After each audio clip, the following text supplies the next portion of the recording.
Colargate Shark Media.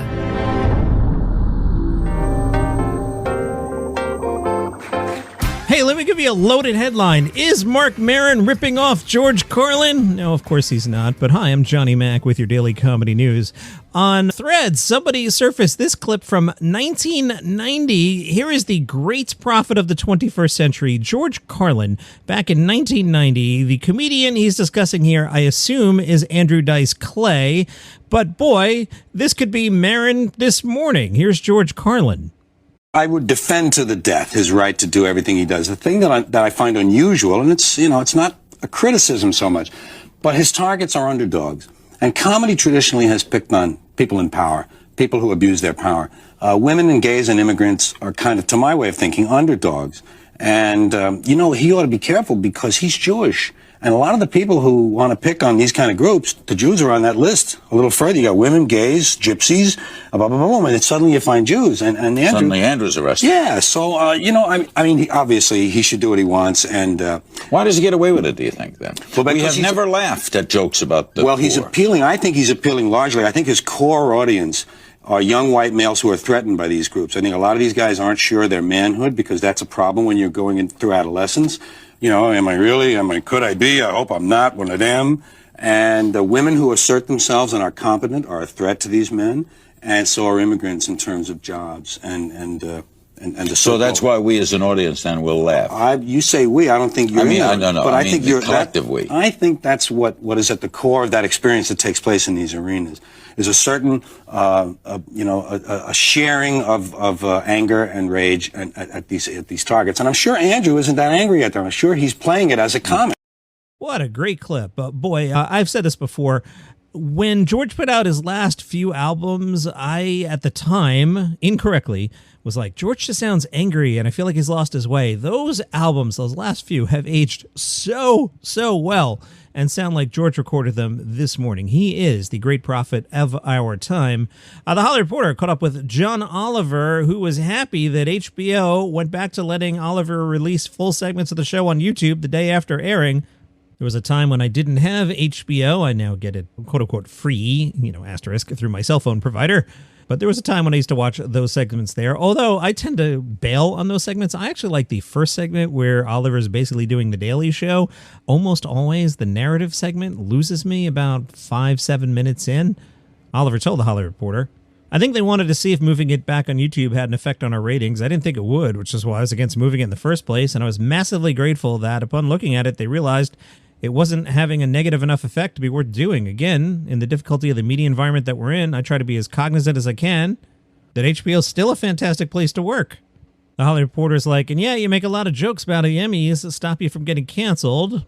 Oliver said, two things can be true at the same time. It's a fantastic place to work while we're insulated by golden armor. If that stops, we might be going away.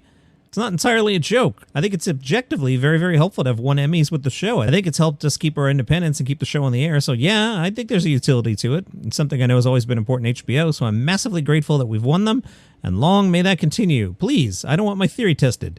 From Outkick, comedian Gary Owen has an idea for the NBA All-Star Game. Stay with me. I'm giving you Gary Owen's idea here. His idea is, rather than have captains choose the team, rather than splitting the rosters by East or West, rather than pitting the United States against the world, comedian Gary Owen suggests the league have the Black Stars play the White Stars. He told the Road Trippin' podcast, that would draw numbers. Podcast co-host Richard Jefferson tried to just ignore the idea. Owen doubled down. White and black, that would draw more numbers than Europe versus America. Then they started to take the idea somewhat seriously. What about people of mixed race? Gary Owen joked Jason Kidd gets to coach one team. Jefferson proposed the thought that black versus white would separate us. Comedian Gary Owen said, no, black and white would bring everyone together. We get too caught up in people saying we can't do it. I say the numbers would do it. In the first half, we play nothing but Jelly Roll. In the second half, we play nothing but Kendrick. You'd watch. Don't act like you wouldn't watch. You would watch. Pete Davidson was on Hot Ones, and he talked about the time a sketch with him and Jim Carrey bombed to high heavens. Pete recalled, my first real sketch on SNL was for an episode Jim Carrey was hosting. I was so excited because he's Jim Carrey, one of the legends, and we wrote this sketch where it's like a zombie apocalypse. I'm his son. I'm clearly a zombie. The sketch bombed to high heavens, and it's a long one. It's like 6 minutes. On Substack, Matt Ruby writes under the headline, Why Marc Maron versus the Bro Podcasters Matters. Good piece by Matt Ruby, who writes, The thing about hack is it works. That's why comedians used to police hackness internally, would call each other out at mics, shows, and in green rooms.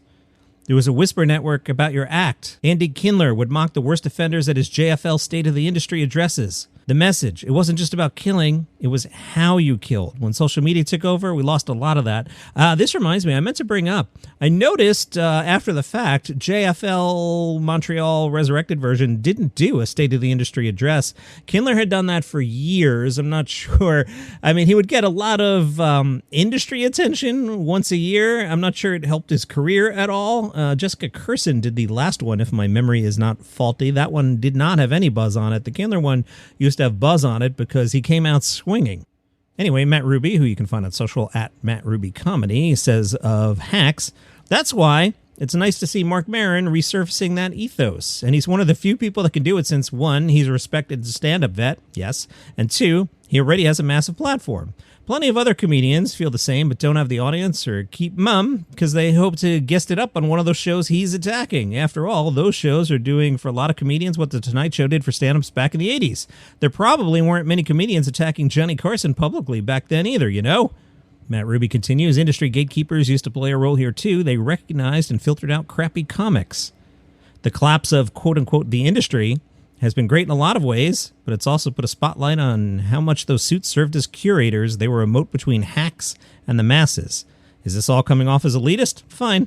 I'm sick of everyone crapping on the elites. Without elites, we're just idiocracy. Someone's got to stick up for taste. Well said, Matt Ruby. Skipping ahead, Matt points out Louis C.K. had discussed why C.K. is okay with tackling hack topics years ago. Quoting C.K., I never thought of hack subjects as bad to talk about. If you think any subject is hack, go to YouTube and watch Jay Leno's appearance on The Old Letterman Show. There are a ton of them, and they're amazing. He was so effing good, and everything he talked about was quote-unquote hack.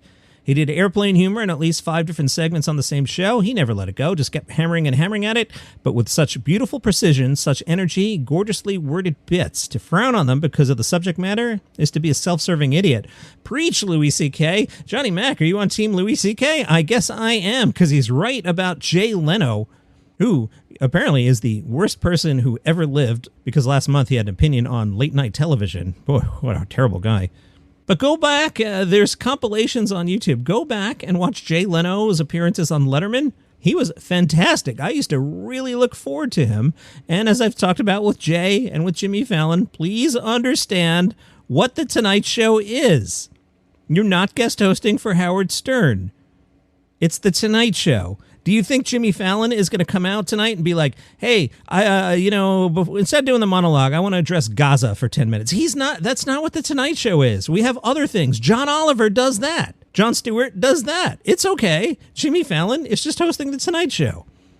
Speaking of Howard Stern, Larry O'Connor in The Spectator writes, Howard Stern disappeared years ago. He became the very thing he always raged against.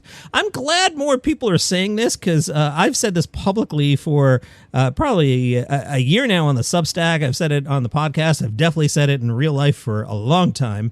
Howard, writes Larry O'Connor, became the very thing he always raged against. For many of us, particularly those in Gen X who came of age during his prime, the future started a long time ago because the Howard Stern we grew up on, the one we admired, feared, laughed with, and sometimes fought with, has been gone for years. I was a teenager in the 80s and a driven, hardworking young professional in the 90s. Same here. I didn't just listen to Stern. I studied him, his timing, his fearlessness, his command of the mic. He was chaos and order, raw instinct, and precise control. Every segment was a masterclass in real, unscripted, unfiltered entertainment. For anyone who dreamed of a life behind the microphone, he was the guy. Amen, preach, brother. I have said this. Howard Stern's not a once-in-a-generation talent. He's a once-in-two-generation talent. He's been around for a while, but yes, he became everything he hated. Larry O'Connor in The Spectator writes, he wasn't trying to change the world. He was just trying to tell the truth in the most outrageous, hilarious, sometimes jaw-dropping way possible. And then he changed. What happened? The decline of Howard Stern tells us a lot about the larger cultural shift we're all living through. It's a story of rebellion traded for comfort, danger traded for safety, Authenticity traded for approval. Boy, this is a good piece. And Larry gets it.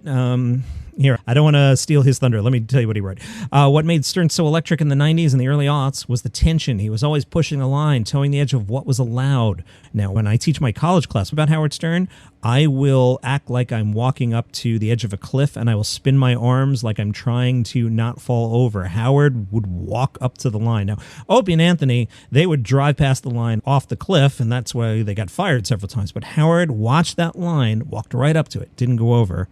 Continuing with this piece, he was always pushing the line, towing the edge of what was allowed, working within those boundaries and constantly fighting them gave his show its fire. There were consequences to his words, which made them dangerous. The danger was thrilling. And when he went behind the SiriusXM paywall, all that was gone. He wasn't risking anything anymore. The danger was gone, and so was the edge. Once he became the highest paid broadcaster in history, there was no more fight. He had won. He didn't have a boss anymore. He was the boss. And with no one to battle, there was no more friction, no more fire. Suddenly, the guy who once ranted about bureaucracy, bad management, and corporate nonsense was no longer punching up. He was the system. And his show, once anarchic and unpredictable, became safe, soft, comfortable. Worse, it became celebrity-driven. The guy who once ridiculed Hollywood phoniness was now sipping wine with Jimmy Kimmel and kissing up to Ellen DeGeneres. Then Trump broke his brain.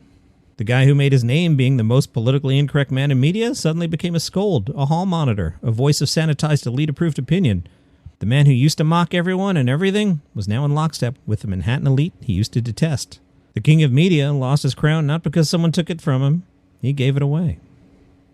All right, let's check in on Colbertgate. No surprise, Stephen Colbert had a good July. Jimmy Kimmel's show, which was not hosted by Jimmy Kimmel, did not. No shocker here.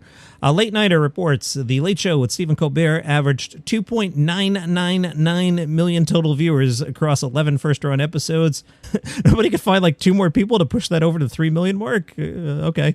A 29% gain from June and the show's highest monthly audience since February of 21. No shocker. But as I said on last week's comedy stock market, let's sell high on Colbert. I don't think anybody actually cares. Jimmy Kimmel Live, quote, fell hard in July while Jimmy Kimmel was off, dropping 30% to 1.236 million viewers. Jimmy Fallon with The Tonight Show, flat at 1.135. In the 18 to 49 demo, Colbert up 44%, Fallon up 9%, Kimmel down 47%. Yikes. Anybody watching Seth Meyers? Flat at 889,000 and up 8% in the demo. So the competition went away and nobody switched over to Seth Meyers? Really? If Lauren offers you the chair, Seth, say yes. Okay? Are you listening, Seth? If Lauren offers you the chair, you say yes. That's your next 25 years. Gutfeld getting 3.212 million viewers. Some people like to point out that Gutfeld airs in prime time on the West Coast. Out today on the 800-Pound Gorilla's YouTube channel at 7 p.m. Central Time, Jimmy Carr's Laughing and Joking. The Blue Whale Comedy Festival kicks off today in Tulsa for its 10th year. This year's lineup includes some pretty good people. Hannibal Buress, David Cross, Robbie Hoffman, Dulce Sloan, Brett Weinbach, and Tommy Brennan. Blue Whale is bringing it. They're doing a new show called The Next Wave, which is a top comics to watch sort of show. 4-day festival at 6 venues across the Tulsa Arts District. Over at the Fringe, Chortle went to see Amelia Hamilton's Forget Me Not, a rap-based show about someone called Hamilton. That'll never be a hit. Amelia Hamilton takes to stage with suitable swagger, boasting of her talent and insisting, I don't need your permission, you're gonna sit up and listen. She's got a clear skill for comedy raps, writes Chortle, but translating such talent into a 60-minute show isn't always easy, as others have found. Well, she's decent at it. Voice Mag caught up with Carolyn McAvoy over at the Fringe. Her show, Train Man, is a stand-up storytelling show about growing up with her younger brother who loves trains and getting his own way. She explores themes of sibling rivalry, disability, full-time care, and also horoscopes and Disney princesses. Her strategy for surviving the Fringe is, I've decided I'm not going to drink alcohol for the month. I think staying sober will help me get better sleep and make me less anxious overall. I'm in my 30s now, and I don't think I could face trying to perform my show with a hangover. I love this question. Best or worst review you've ever received? She said, I've actually never officially been reviewed. Well, she's at the Assembly Roxy at 1:20 p.m. every day until August 25th. That is your comedy news for today. If you would like the program without commercial interruption and you're on Apple Podcasts, click that banner that says uninterrupted listening.